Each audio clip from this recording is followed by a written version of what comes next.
I thought the smell of cheap lavender and mothballs was just a passing nightmare.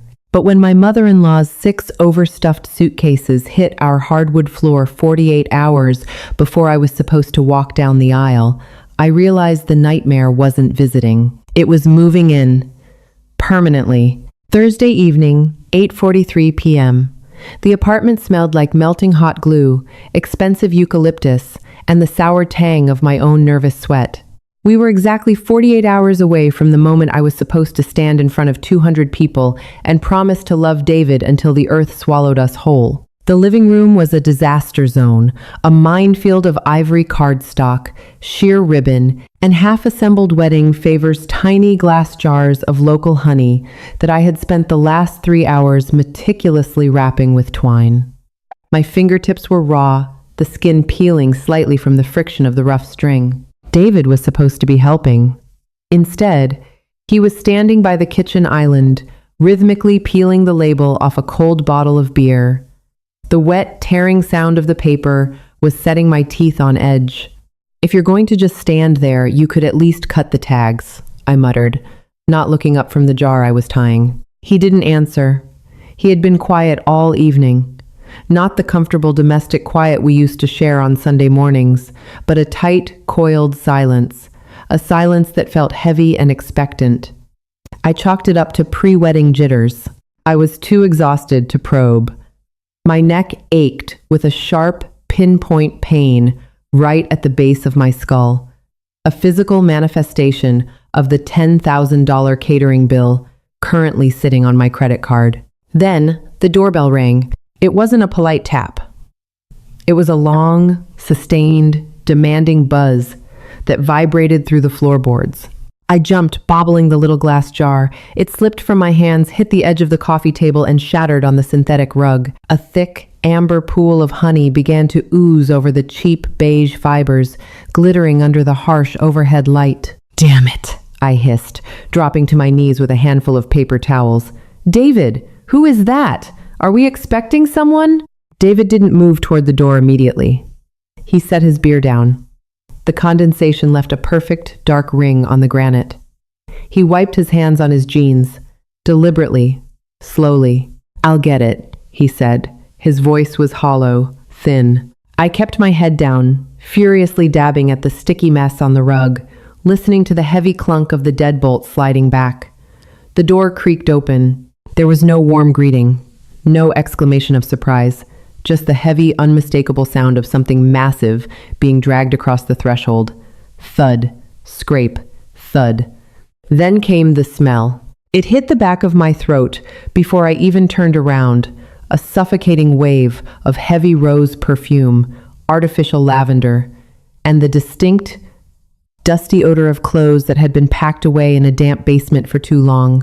Mothballs. I froze, the sticky paper towel clutched in my fist. I knew that smell. I had endured that smell at Thanksgiving, at Christmas, and during every agonizingly passive-aggressive phone call where it somehow seemed to transmit through the receiver. I stood up slowly, my knees popping in the quiet room.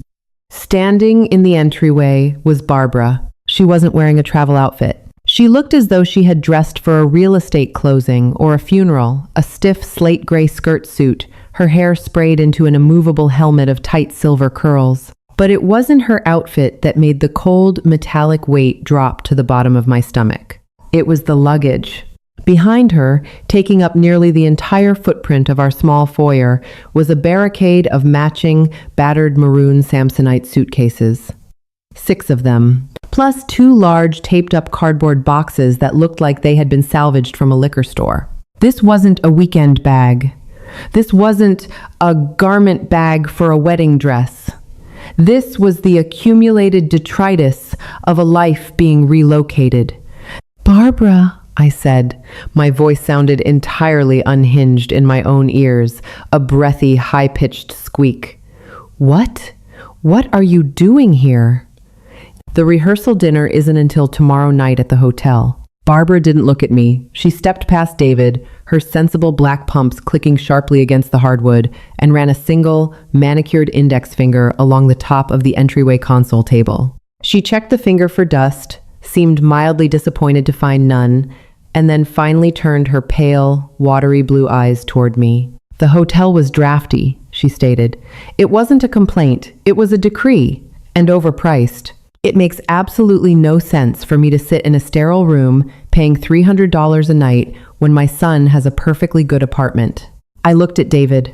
I expected him to be flustered, to be frantically apologizing, to step in and gently explain to his mother that our apartment was currently a staging ground for a 200-person event, and that we had no room. But David wasn't looking at me. He was staring fixedly at the floorboards, a clammy sheen of sweat breaking out on his forehead. He reached down and grabbed the handles of two of the massive suitcases. "I told her it was fine, Chloe," he mumbled, his voice devoid of any spine. It makes more sense." "You told her it was fine?" I repeated. The words felt thick and clumsy in my mouth. "David, it is Thursday night. Our wedding is Saturday. The guest room is full of centerpieces and my dress. Where exactly is she supposed to sleep?" Barbara let out a sharp clicking sound with her tongue, a sound of profound pity directed entirely at my supposed incompetence. "Don't fuss, Chloe. It's terribly unflattering when you fuss," she said, unbuttoning her suit jacket. "David and I have it all worked out. You won't even know I'm here." I watched, paralyzed, as David began to haul the suitcases into the apartment. The wheels squeaked agonizingly against the floor. Every rotation felt like a physical grating against my nervous system. I stood there, sticky with honey, staring at the man I was supposed to marry in 48 hours, suddenly realizing I had no idea who he was when he was in the presence of this woman. The human brain does this funny thing when confronted with sudden, unacceptable reality. It compartmentalizes. It breaks the horror down into manageable, bite-sized tasks. I didn't scream. I didn't throw the honey jar at the wall. Instead, my brain locked onto the logistics. The guest room. The guest room was a 10 by 10 box that currently housed 50 tall glass centerpieces, 4 boxes of programs, my bridesmaids' gifts, and my wedding gown, which was hanging on the back of the door in an opaque white garment bag to protect it from dust and sunlight. There was a futon in there, but it was buried under a mountain of tulle and stress. "David," I said, my voice eerily calm as I followed him down the narrow hallway. "You can't put her in there. My dress is in there. The centerpieces are fragile."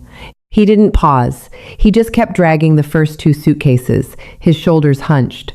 "We'll just move some stuff, Chloe. It's fine. It's just for a bit." I stepped into the doorway of the guest room, blocking his path. The smell of the room, usually clean laundry, and the faint, sweet scent of the floral centerpieces was immediately overpowered by the mothball stench rolling off Barbara's luggage. "Move it where, David?" I asked, dropping the volume of my voice so his mother wouldn't hear, though I knew she was lingering by the kitchen, undoubtedly judging the brand of paper towels I used. "The living room is full. Our bedroom is full. We are at capacity." He finally looked at me. His eyes were wide, panicked, pleading. It was the look of a trapped animal. "Please, Chloe, just let me do this. Don't make a scene. Not right now." Don't make a scene. The phrase hit me like a slap. I was the one standing in my own apartment 2 days before my wedding, trying to protect my dress from being crushed by a Samsonite. And I was the one making a scene? Before I could form a response, he pushed past me. It wasn't violent, but it was forceful enough that I had to step back or lose my balance. He dropped the bags and turned to the futon. What followed was a frantic, careless desecration of months of work. David didn't gently relocate the items. He grabbed the delicate glass centerpieces by the fistful, the water sloshing over the rims, and shoved them onto the floor in the corner. He took the boxes of perfectly arranged, hand-tied wedding programs and stacked them precariously on top of a wobbly side table. One of the boxes slipped. 50 ivory programs spilled onto the carpet, the sharp edges bending as they hit the ground. "Stop!" I lunged forward, dropping to my knees to gather the scattered paper. "David, what the hell are you doing? You're ruining them." "They're just paper, Chloe," he snapped back, his voice cracking with a sudden vicious edge I had rarely heard. He grabbed my bridesmaids' gifts, custom embroidered silk robes, and tossed them unceremoniously into the hallway. I knelt there on the floor, clutching a handful of bent programs. The texture of the expensive, heavy stock paper felt like sandpaper against my raw fingertips. I watched him. Just watched him. The man who had spent 3 hours debating the exact font for these very programs was now treating them like garbage because his mother needed a place to sleep. "David," came Barbara's voice from the hallway. It was smooth, coated in that artificial sugary tone she saved for when she was winning. "Do you need help, sweetheart? I don't want you straining your back." "No, Mom, I got it," he called back, instantly softening his tone. He turned to the futon, stripped off the protective plastic sheet I had laid down, and began yanking the frame open. It groaned in protest, the metal hinges snapping into place. I stood up slowly. The pinpoint pain at the base of my skull was now a dull, throbbing band across my forehead. David.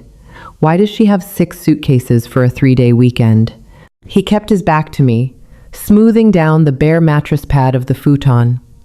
He didn't answer. "David." I stepped closer, lowering my voice to a harsh whisper. "Why are there cardboard boxes taped up with packing tape? Did she lose her lease? Is she in trouble?" He finally stopped.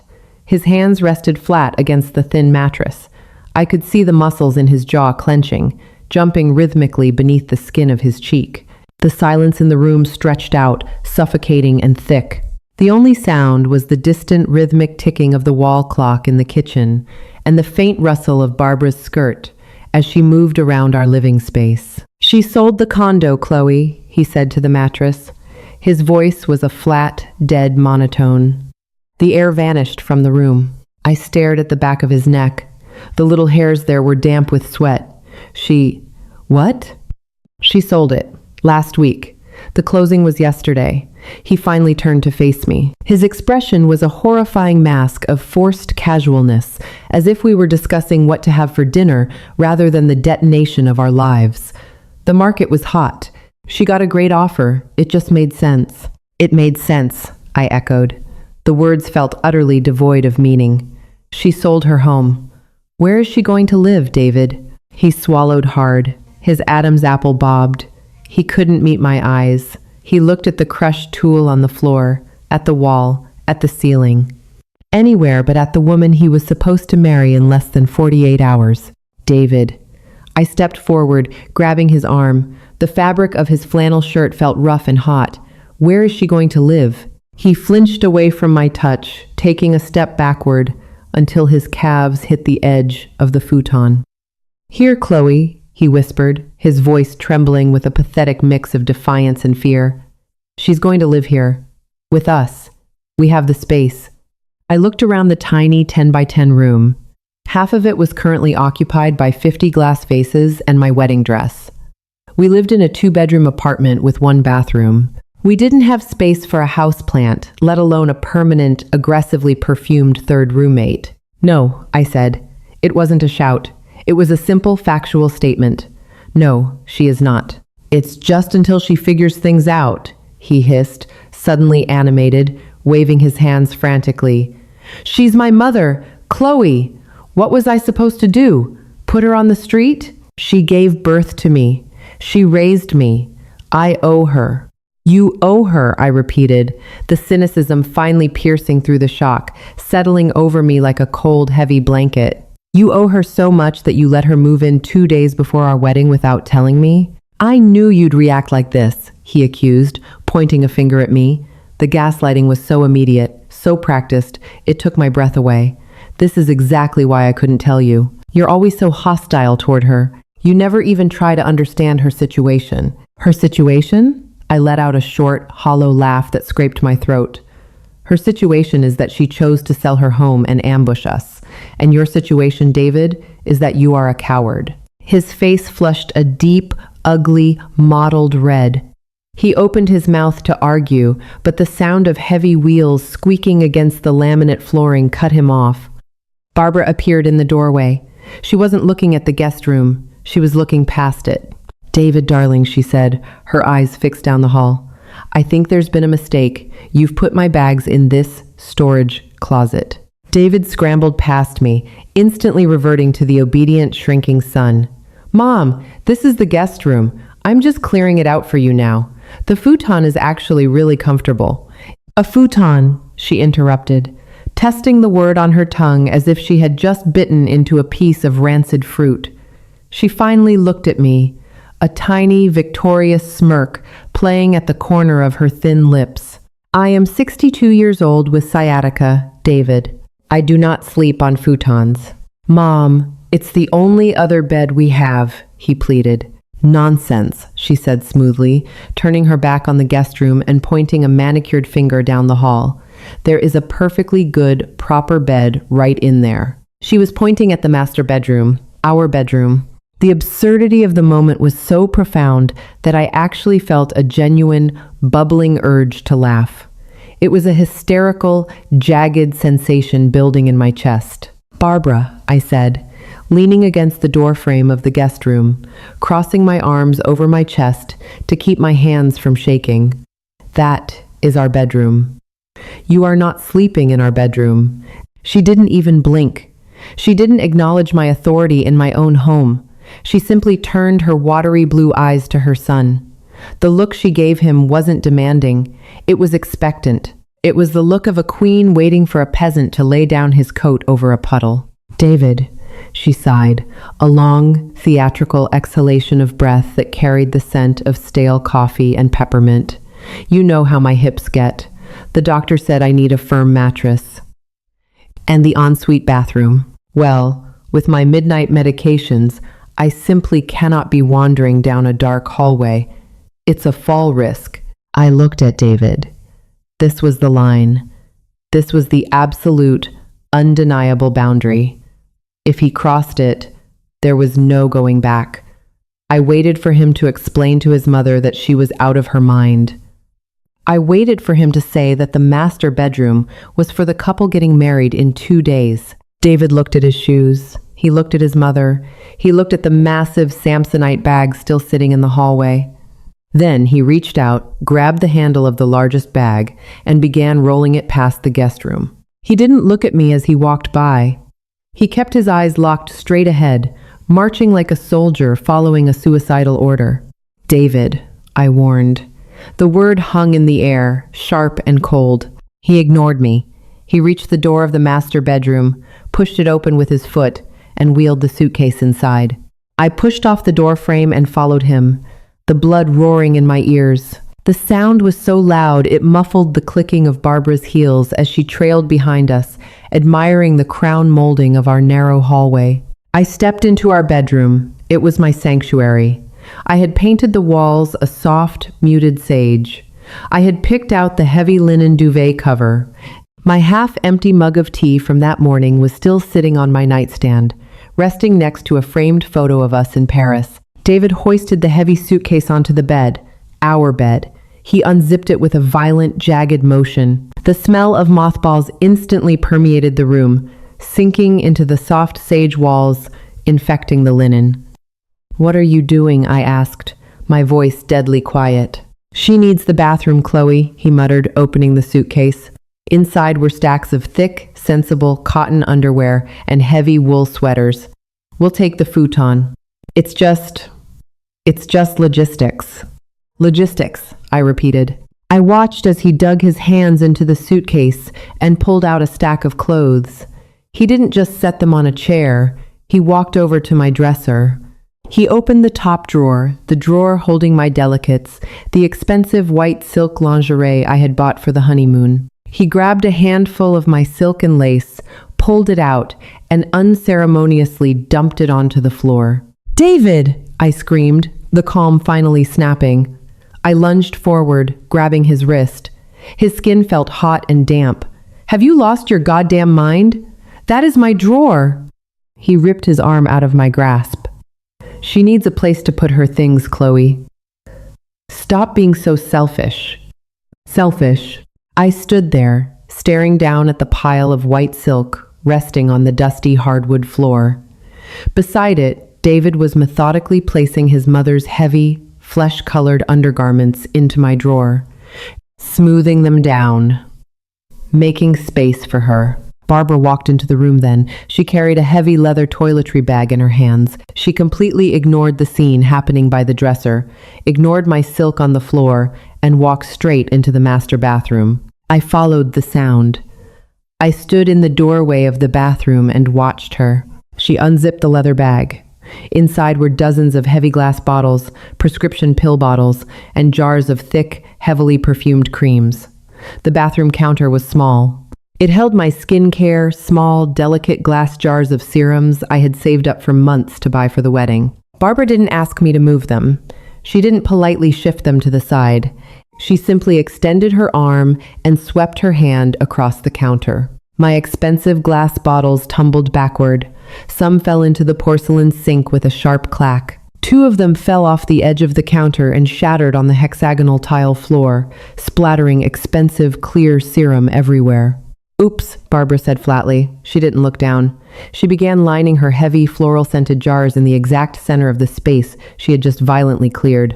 I looked from the broken glass on the floor to Barbara's placid face, and then back to the bedroom, where David was currently taking my hanging clothes out of the closet and throwing them onto the armchair to make room for his mother's stiff wool skirts. He wasn't just unpacking her things, he was actively erasing me from the room. He was dismantling our shared life, piece by piece, garment by garment, to build a shrine to his mother in the center of our home. He unpacked a framed photograph from the second suitcase.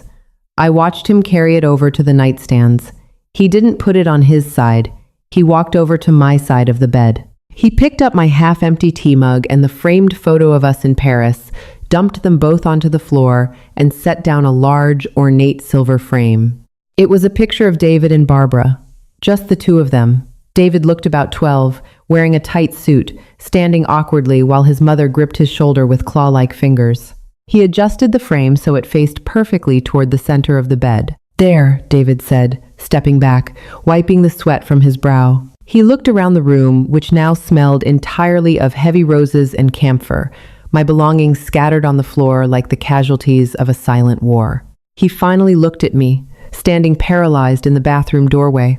"See?" he said, forcing a terrifying brittle smile. "It wasn't that hard. We'll be fine in the guest room, Chloe. It's going to be fine." I looked at him, really looked at him. The man I loved was gone, replaced by a frantic, hollowed-out shell operating on the strings pulled by the woman currently running the hot water in my sink. He hadn't unpacked for a weekend visit. He hadn't even unpacked for a permanent roommate. He had unpacked for a replacement. I looked down at the broken glass of my serum on the floor. I looked at my silk lingerie discarded like trash. I felt the sharp, undeniable truth slice through the heavy, perfumed air of the room. I wasn't getting married in 2 days. I was already divorced. I always thought the end of a relationship would be loud. I imagined shattering plates, screaming matches that rattled the window panes, tear-streaked faces, and dramatic exits into a pouring rainstorm. Movies condition you to expect a crescendo. They don't tell you about the silence. The silence in our master bedroom was absolute, save for the rhythmic, mechanical hum of Barbara's electric toothbrush vibrating through the bathroom wall. It sounded like a dentist's drill. I didn't yell. My vocal cords felt paralyzed, coated in a thick layer of ash. I simply bent down, the fabric of my jeans tight against my knees, and picked up the broken shards of my serum bottle. The glass was sharp, coated in the slippery, expensive liquid. I cut the pad of my thumb. A single bright drop of blood welled up, mixing with the clear serum, dropping onto the white hexagonal tile. "Chloe?" David's voice was tentative. A little boy testing the temperature of the water. "Did you cut yourself? Let me see." He reached for my hand. I flinched. The movement was involuntary, a purely reptilian brain reaction to a threat. I scrambled backward on my hands and knees, clutching the bloody glass shard, my chest heaving. "Don't touch me," I gasped. The words tasted like copper. He froze, his hand suspended in the air over the pile of my discarded silk underwear. He looked hurt, actually genuinely wounded. "Chloe, come on, you're overreacting." "It's just a bottle. I'll buy you a new one. I'll buy you 10. He was looking at the broken glass. He wasn't looking at the broken life. I stood up. I didn't wipe the blood off my thumb. I let it smear against the side of my jeans. Without another word, I turned my back on him, walked out of my bedroom, and crossed the narrow hallway into the guest room. The air in there was stale, smelling of crushed cardstock and the faint, dying sweetness of the tipped-over floral centerpieces. I stepped over the ruined wedding programs, the heavy ivory paper crunching under my sneakers. I grabbed the doorknob, pulled the door shut, and pushed the cheap brass lock button in. Click. It was a flimsy lock. A butter knife could have popped it open in 3 seconds. But it wasn't about security. It was a boundary. Almost immediately, the doorknob rattled. "Chloe?" David whispered through the painted wood. He was whispering so his mother wouldn't hear him.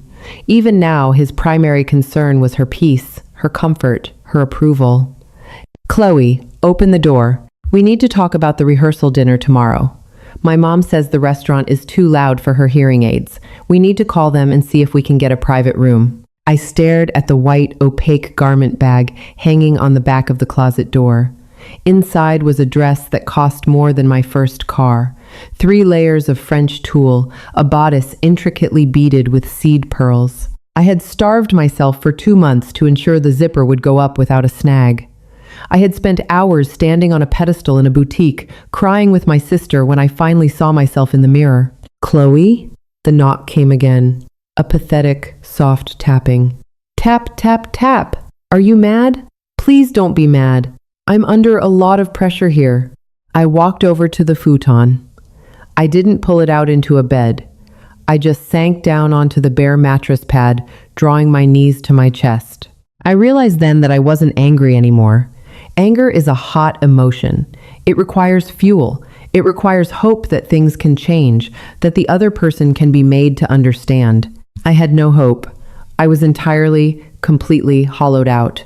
I reached under the futon frame and pulled out the battered canvas duffel bag I used for the gym. I unzipped it. The metal teeth caught halfway, and I had to jerk it hard to open it fully. I began to pack. Not for a new life, not for a dramatic escape, just for the immediate future. I moved mechanically. I grabbed a pair of gray sweatpants from the laundry basket in the corner, a faded college t-shirt, 3 pairs of plain cotton socks, my laptop, the heavy braided power cord. Every time I put something in the bag, the reality of Saturday came into sharper focus. 200 people, the deposit on the string quartet, the non-refundable 10 grand to the caterer, my uncle who was flying in from London, the custom cake sitting in a bakery walk-in fridge downtown.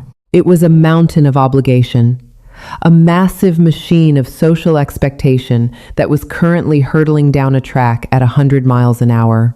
Stopping it felt impossible. It felt like stepping in front of a freight train. But marrying the man currently standing outside the door, whispering apologies so his mother wouldn't catch him being kind to his fiancé, that felt like tying myself to the tracks. I zipped the duffel bag closed. I curled into a tight ball on the narrow, uncomfortable futon, resting my head against the canvas side of the bag. The zipper dug into my cheek. I lay there in the dark, listening to the muffled sounds of the apartment. I heard the toilet flush in the master bath. I heard the squeak of the mattress springs as Barbara climbed into my bed. I heard David's heavy footsteps pace the hallway for another 10 minutes before finally retreating to the living room couch. I didn't sleep. I just watched the thin sliver of yellow streetlight slicing through the blinds, waiting for the sun to rise on the worst day of my life. Friday morning, 6:15 a.m. The air in the apartment felt different, heavy. The smell of mothballs had settled, sinking deep into the upholstery and the drywall, but it was now aggressively layered with the sharp, smoking scent of bacon grease and burnt butter. My neck was a rigid column of pain. I sat up slowly on the futon, my joints popping. I rubbed my eyes, feeling the gritty residue of old makeup and exhaustion.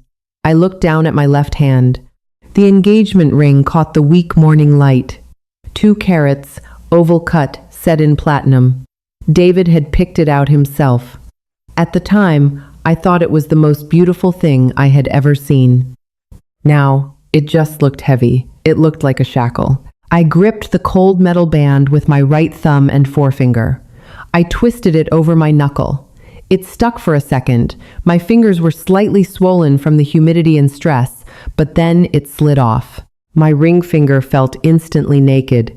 A pale, indented band of skin marked where it had lived for the last 14 months. I didn't put the ring in my pocket. I set it carefully on top of a stack of the ruined, bent wedding programs. I grabbed my canvas duffel bag. I slung the strap over my shoulder. It dug a sharp groove into my collarbone. I unlocked the guest room door and pulled it open. The scene in the kitchen was violently domestic. Barbara was standing at the stove, wearing my faded yellow linen apron, the one my grandmother had embroidered for me. She was forcefully stabbing a spatula into a cast iron skillet, obliterating 2 eggs. David was sitting at the kitchen island. He looked terrible. His skin was pale, and dark purple bags hung under his eyes. He was wearing the same clothes as yesterday, heavily wrinkled. He was staring blankly at a mug of black coffee. When he heard my footsteps, his head snapped up. Relief washed over his face, instantaneous and sickeningly eager. "Chloe," he breathed, standing up so fast his stool scraped loudly against the floor. "You're up. Good. Mom's making breakfast." "Look, I know last night got out of hand, but we can fix this. I was thinking, maybe after the honeymoon, we can look at getting a 3-bedroom place. Sublet this one?" Barbara didn't turn around. She just kept scraping the pan. "Scrape. Sizzle. Scrape. He needs a proper breakfast, Chloe," she announced to the stove. "He always gets so thin when he's left to his own devices. You really need to learn how to cook a decent meal." I didn't look at her. I didn't acknowledge her existence. I looked entirely at David. I walked over to the kitchen counter. I didn't set my bag down. I reached into my pocket, pulled out my apartment keys, and dropped them onto the granite countertop. The heavy metal ring hit the stone with a sharp final clack. The sound was louder than I expected. It cut through the sizzling of the bacon. Barbara stopped scraping. David stared at the keys, his brow furrowing as if he were trying to read a word in a foreign language. "What is that?" he asked. His voice was breathless. "Those are my keys," I said. My voice was calm, unnaturally calm. It didn't shake. "The ring is on the table in the guest room." David's face drained of what little color it had left. He took a step toward me, his hands raising in a gesture of pure panic. "Chloe, what are you doing? Stop. You're just stressed about tomorrow. The wedding." "There is no wedding, David," I said. The words tasted clean. They tasted like fresh air. "You can't do this," he practically shouted, his voice cracking, edging into hysteria. "The deposits, Chloe, the guests, my family is already at the hotel. We're getting married tomorrow." "No," I corrected gently. "We were supposed to get married tomorrow, but you already moved your wife in last night." Barbara finally turned around. She wiped her hands on my grandmother's apron. Her face was a mask of practiced, venomous pity. "Oh, David, I told you. I told you she was too fragile for a real commitment. She runs at the first sign of a family needing each other." David didn't even defend me. He didn't tell his mother to shut up. He just looked at me with wide, terrified eyes, completely incapable of bridging the gap between us. He was a boy waiting for his mother to tell him what to do next. "Goodbye, David," I said. I turned my back on the kitchen. I walked down the narrow hallway. I didn't look at the honey stain still sticky on the living room rug. I didn't look back at the closed door of the master bedroom.